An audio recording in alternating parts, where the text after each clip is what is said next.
आपली संस्कृती, आपले संस्कार सदा राहू दे आपल्या सोबत। भारताच्या महान ग्रंथांचे आणि काव्यांचे संपूर्ण संकलन सबस्क्राइब करा तिलक।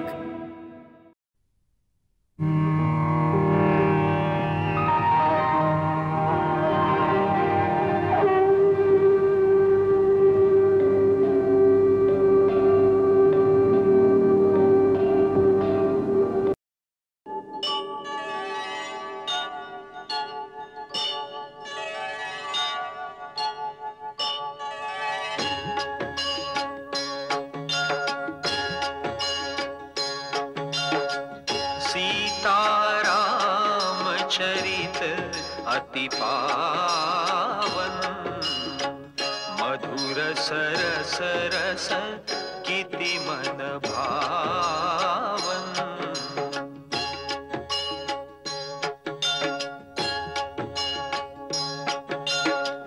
युग युग गीत तयांचे गावे, प्रभु गुण गात मना सुख वावे।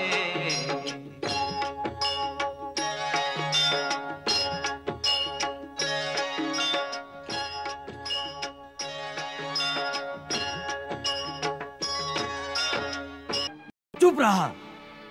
ज्या प्रकारे आपल्या नरेशांचा संदेश घेऊन आला आहेस त्याच प्रकारे संदेशाचं प्रत्युत्तर जाऊन त्यांना ऐकव। जशी आज्ञा महाराज। आपले कुटील कपटी कूटनीती तज्ञ राजाला सांग, किष्किंधाचा वानर आपला हित अहित नीट प्रकारे जाणतो।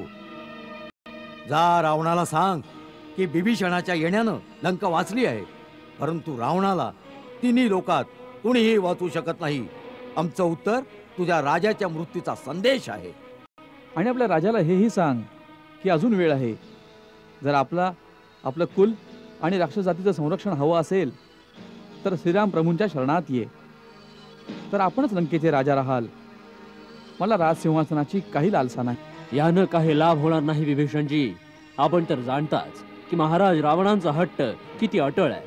हो, हे तर सांग की आपल्या सेनेत तुमचे किती गुप्तचर आहेत? विभीषणजी, निश्चितच आपण माझ्याकडून ही आशा करत नसाल की मी आमच्या गुप्तचरांचं हे गुपित आपल्याला सांगेन। आमच्या गुप्तचरांना पकडणं महाराज सुग्रीवांच्या गुप्तचर विभागाचं कर्तव्य आहे आणि माझं कर्तव्य त्यांचं रक्षण करणं आहे, त्यांना पकडून देणं नाही। महाराज, आता मला जाण्याची आज्ञा द्या। जा।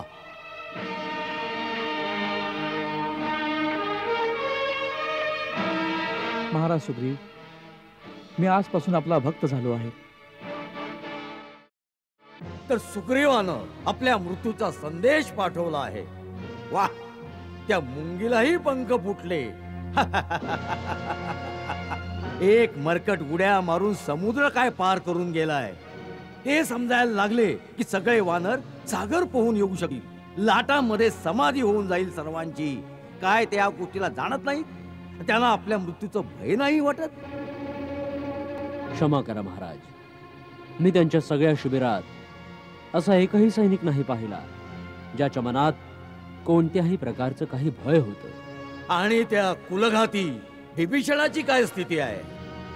वानर सेनेत लपलेल्या आपल्या गुप्तचरांनी मला सांगितलं की तिथं विभीषणाचा मोठा आदर आणि सन्मान होतो। ऐकलंय राम त्यांना आपल्या बरोबरचा आसन देतो, त्यांच्याशी सल्लामसलतही करतो। आमचे रहस्य जाणण्यासाठी तर डोक्यावरही घेतील। शत्रूच्या वैऱ्याला मित्र बनवून स्वार्थ साधण्यात तर चतुराई आहे ना, परंतु जो आपले भाऊ बंधू सख्खे संबंधितांचं नाही होऊ शकला तो त्यांचा काय बनेल? लंकेला पोचल्यावर मी स्वतःच आपल्याला रावणाच्या साऱ्या बंदोबस्तातील दुर्बल आणि गुप्त स्थान सांगेन, जिथून त्याचं भेदन करता येईल। परंतु सगळ्यात पहिला प्रश्न तर हा आहे की आपल्या आणि लंकेच्या मध्ये हा जो अमर्याद समुद्र आहे, या विशाल जलराशीला सेनेसहित कसा पार करावं? आपणा लोकांकडे तर आकाशमार्गाने येण्या जाण्याची विद्या आहे, परंतु आमची सेना या समुद्राला कशी पार करेल? आपण त्यांना अशी एखादी विद्या शिकवू शकता किंवा इतर काही गूढ उपाय सांगू शकता ज्यानं आम्ही साऱ्या सेनेसह त्या तीरावर पोचू? प्रभू, या सर्व आसुरी विद्या आहेत, ज्या राक्षस जातीसाठी तर सहज आहेत, परंतु मानव आणि वानरांसाठी त्या साधना सहज नाही आहेत, कारण या शक्ती सात्विक नाही आहेत. याचा अर्थ तर हा झाला की आमची सेना त्या तीरावर पोचूच शकत नाही.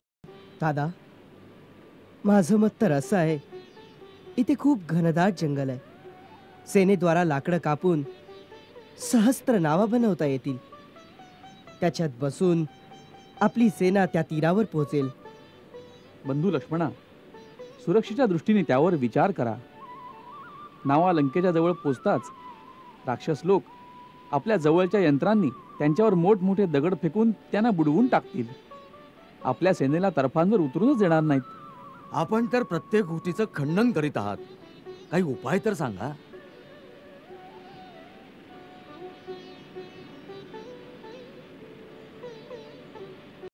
प्रभू, यावर एक मार्ग माझ्या लक्षात येतो आहे. कोणता? आपण समुद्राकडे रस्ता मागा. समुद्राकडे रस्ता मागू?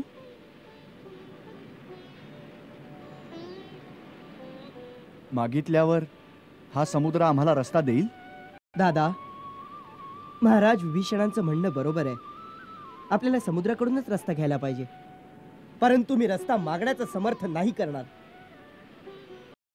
आपला धनुष्य बाण उचला. प्रथम तर आपल्या धनुष्य बाणाच्या एकाच टणकाराने त्याचे कान टवकारतील, अन्यथा धनुष्यावर अग्निबाण ठेवून त्याच्या दिशेने रोखा. मग तो स्वतःच हात जोडून आपल्या समोर येईल. दादा,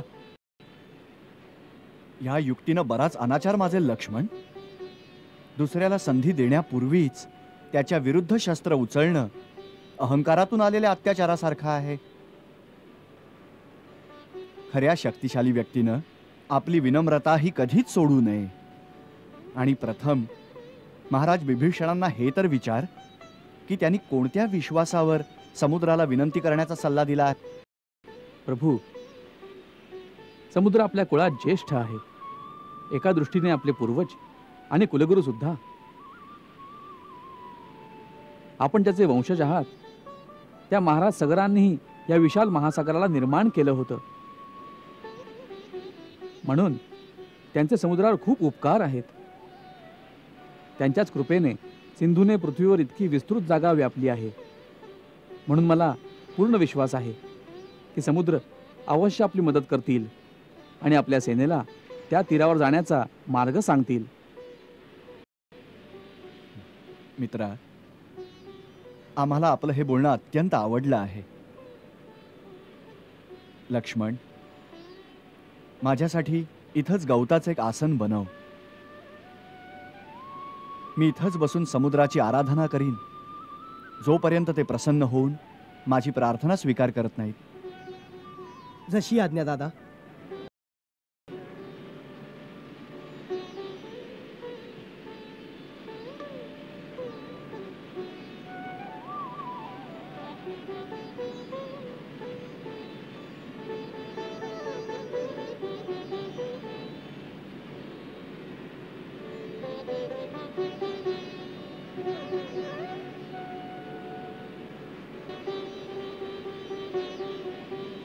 नमस्तुभ्यं जलनिधी, नमामि सरिता स्वामी.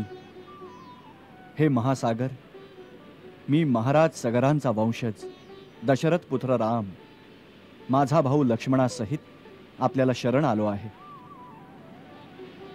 हे रत्नाकर, माझे पूर्वज सगरद्वारा आपली उत्पत्ती झाली आहे.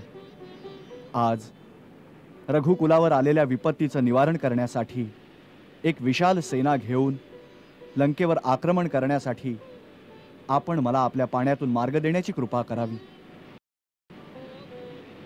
आपल्याला प्रसन्न करण्यासाठी मी अन्न आणि जलाचा परित्याग करून इथंच बसून आपली आराधना करतो आहे. माझ्या प्रार्थनेचा स्वीकार करा जलनिधी.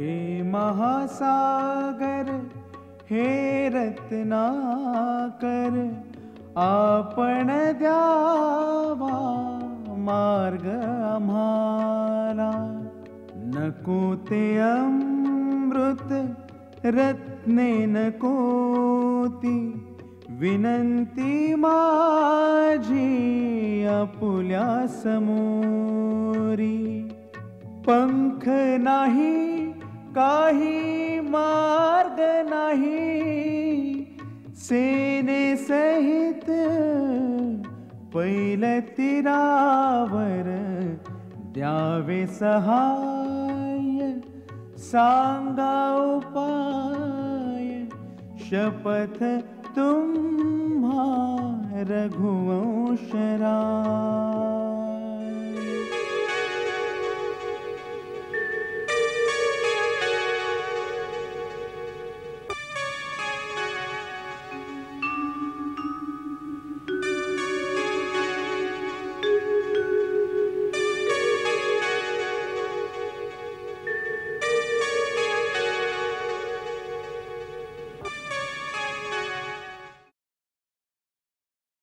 समुद्राकडे रस्ता मागतोय.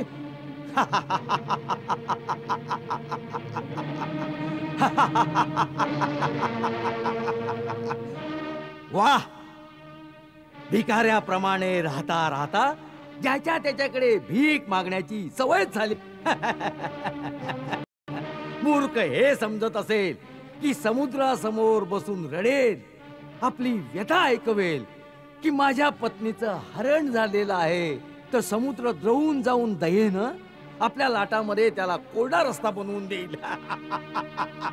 ज्यांचे साथीदार विभीषण काकांसारखे भित्रे असतील ते अशीच मूर्खता करणार.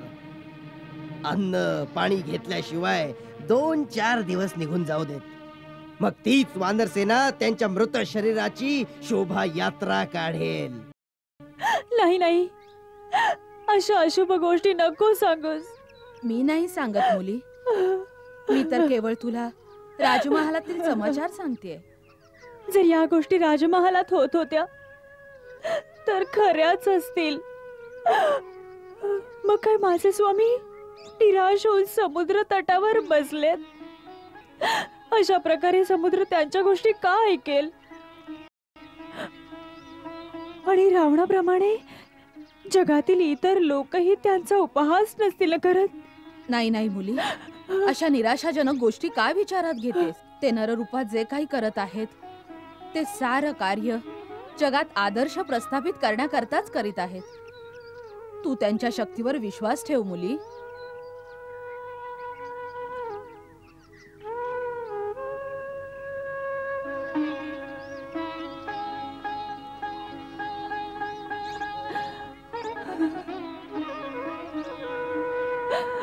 ते अन्न जल ग्रहण केल्याशिवाय तपस्या करतायत. माते, जोपर्यंत त्यांचं व्रत चालू आहे मीही अन्न जल ग्रहण नाही करणार. नाही सीता. हो माते, ते माझे पतीही आहेत, ते मला प्रियही आहेत, ते उपाशी आहेत आणि मी खाऊ हे उचित नाहीये. नाही माते, हे उचित नाहीये, हे उचित नाहीये. क्षणोक्षणी आशा संपून जाई, सुटत जाई जणू धीर, घोर निराशेच्या सागरी बुडती जणू रघुवीर. आई, आपण? भरत, भरत, भरत माझा राम काही संकटात आहे. तो कुठल्या विपत्तीच्या गहिऱ्या समुद्रात बुडत चालला आहे. हे आपण काय सांगत आहात माते? हे असंभव आहे. नाही, मी आज रात्री माझ्या स्वप्नात रामाला एका अथांग सागरासमोर एकटा बसलेला पाहिला. सोबत सीता नाही दृष्टीच पडली. तो एकटा आहे, भुकेलेला आहे, तहानलेला आहे आणि आणि हळूहळू समुद्राच्या लाटा त्याला बुडवत चालल्या आहेत.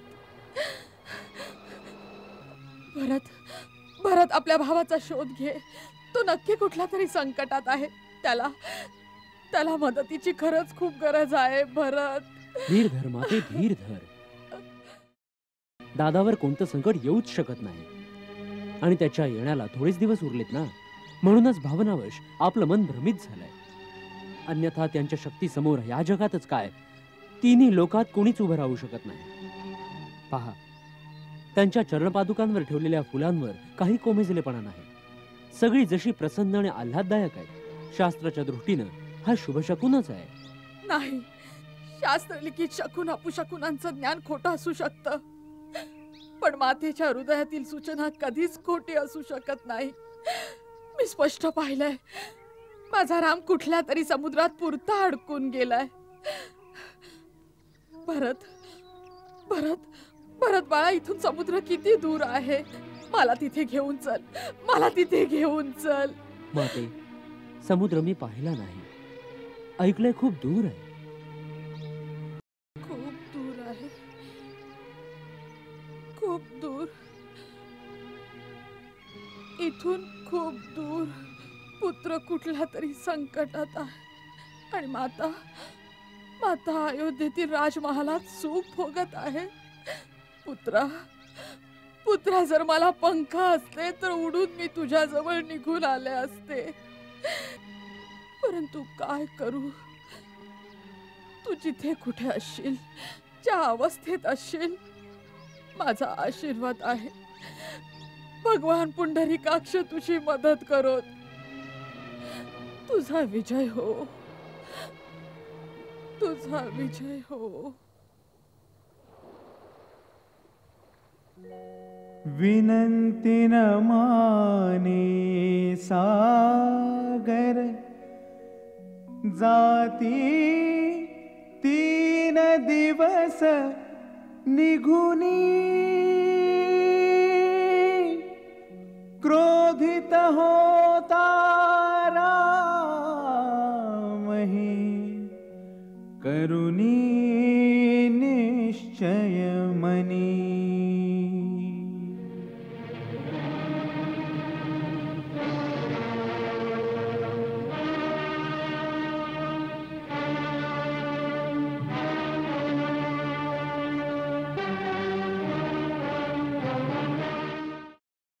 हे महासागरा, भूतकाळ साक्षी आहे. इक्ष्वाकू वंशी सदा परहितकारी बनून काही ना काही देत आले आहेत. कधीच कुणाकडून काही घेतलेलं नाही, याचना केलेली नाही. रघुवंशी रामानं आज पहिल्यांदा स्वतःच्या अधिकारानं काही मागितलं आहे. काही आशा ठेवून तुझी उपासना केली आहे. 3 दिवस विधिवत पूजा केल्यानंतरही उत्तरादाखल तू केवळ आपल्या अहंकाराचीच गर्जना करत राहिला आहेस.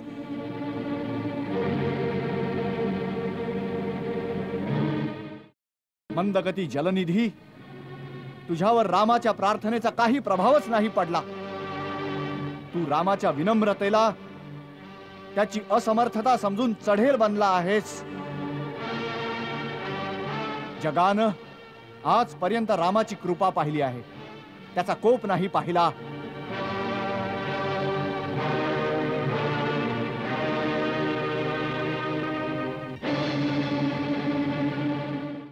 लक्ष्मण, काय? तू माझं धनुष्य आणि सर्पा समान भयंकर बाण घेऊन ये. आज जग रामाचा क्रोध सुद्धा बघेल. जशी आज्ञा दादा. हे कार्य जर त्याच क्षणी केलं असतं तर आपले 3 दिवस व्यर्थ नसते गेले. आता एक क्षणही व्यर्थ नाही जाऊ देणार. तू माझं धनुष्य बाण घेऊन ये. जशी आज्ञा दादा.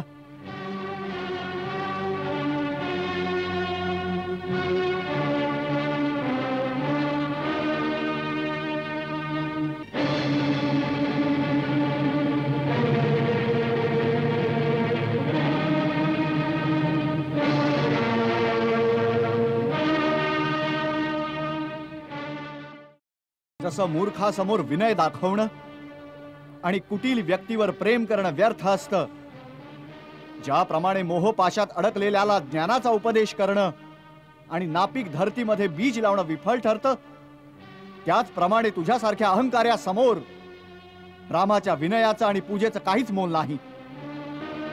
समस्त देवी देवता आणि इथले चराचर जीव या गोष्टीला साक्षी रहा की माझ्याकडे समस्त समुद्राला सुकवण्याची शक्ती असतानाही मी वरुण देवतेचा मान ठेवण्यासाठी पूर्ण विनय आणि सच्च्या हृदयानं समुद्राची पूजा केली आहे आणि सेनेसहित पार जाण्यासाठी याच्याकडे सहाय्य मागितलंय. परंतु ह्या शत्रूनं माझा उपहासच केला आहे. शास्त्र तर म्हणतं, जसं केळं हे कापल्यावरच फळ देतं, त्याच प्रकारे नीच दंड केल्यावरच झुकत असतो. म्हणूनच मी ब्रह्मास्त्राचा उपयोग करून या समुद्रास पाताळापर्यंत सुकवून टाकेन. आता जलाच्या जागी इथं फक्त रेती आणि वाळूच राहील, ज्याच्यावरून माझी सगळी सेना ही आगेकूच करेल. जय ब्रह्मदेव.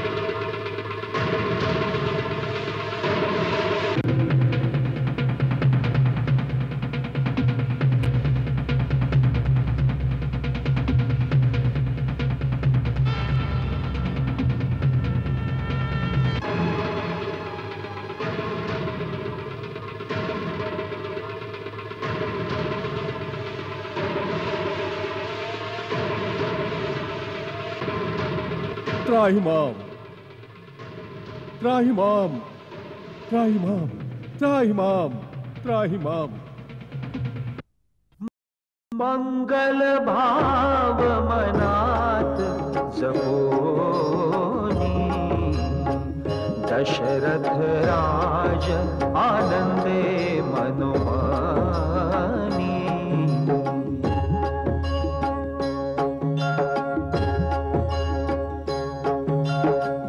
सीताराम चरित अति पावन, मधुर सरस रस किति मन भावन.